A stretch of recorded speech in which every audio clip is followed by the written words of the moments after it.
Bonjour tout le monde, je vous retrouve aujourd'hui parce qu'il m'est arrivé quelque chose d'exceptionnel, waouh.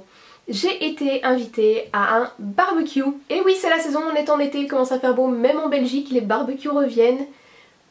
Quel bonheur! Vous savez peut-être que depuis quelques temps, je ne mange plus de viande, or le barbecue a tendance à être une activité, il faut le dire, de viandard. Ne mangeant plus de viande, je me suis dit je vais quand même pas y aller et juste manger le pain et la salade. Donc j'ai décidé que j'allais apporter autre chose à faire griller sur le barbecue et je vais vous raconter ce que j'ai fait et comment ça s'est passé. Je vais vous laisser avec les deux recettes que j'ai réalisées, dont une pour laquelle je me suis inspirée de la recette d'une autre youtubeuse, je vous mettrai le lien vers sa vidéo et on se retrouve juste après. Dans cette vidéo, je vais vous proposer de réaliser deux brochettes parce que les brochettes c'est cool. Alors pour la première, je commence par couper tous les légumes en morceaux. Je commence par la courgette pour laquelle je fais des tranches de 1 à 2 cm d'épaisseur.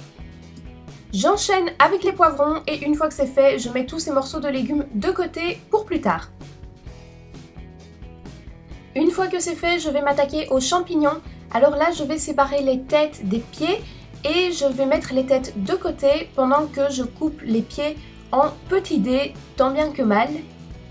Ces petits dés, je les mets dans une poêle avec un peu d'huile d'olive et une gousse d'ail et j'attends qu'ils colorent un peu.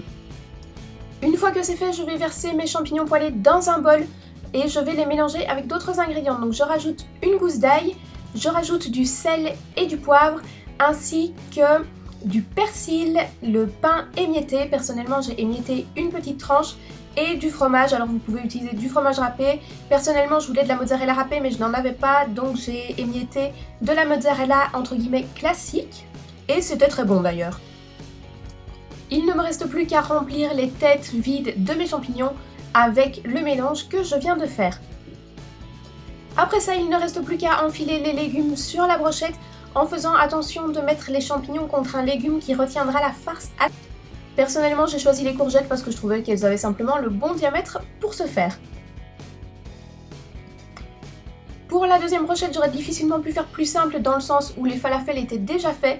Donc j'enfile simplement des tomates cerises, des falafels et des poivrons en alternance sur mes brochettes. Il faut faire attention à ne pas casser les falafels en les enfilant parce que, en ce qui me concerne en tout cas, les miens étaient un peu fragiles. D'ailleurs, ils sont cassés par la suite, mais je vous en reparlerai. Tada! Mes brochettes sont finies, il n'y a plus qu'à les badigeonner d'huile d'olive avec un pinceau avant de les mettre sur le grill et d'enfin les manger.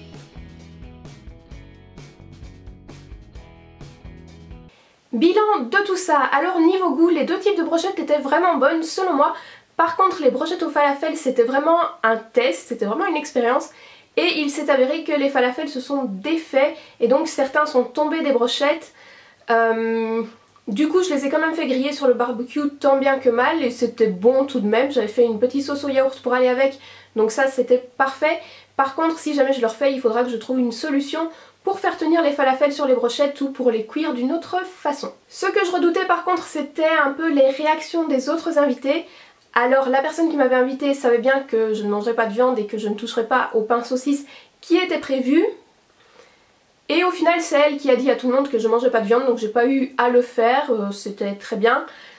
Et puis je pense que le fait que j'ai fait beaucoup trop de brochettes pour moi-même, c'était un bon point, puisque j'ai pu partager, j'ai pu en proposer aux autres, les laisser goûter. D'ailleurs ils ont dit que c'était très bon, tout le monde n'en a pas mangé, mais ceux qui ont goûté ont dit que c'était très bon.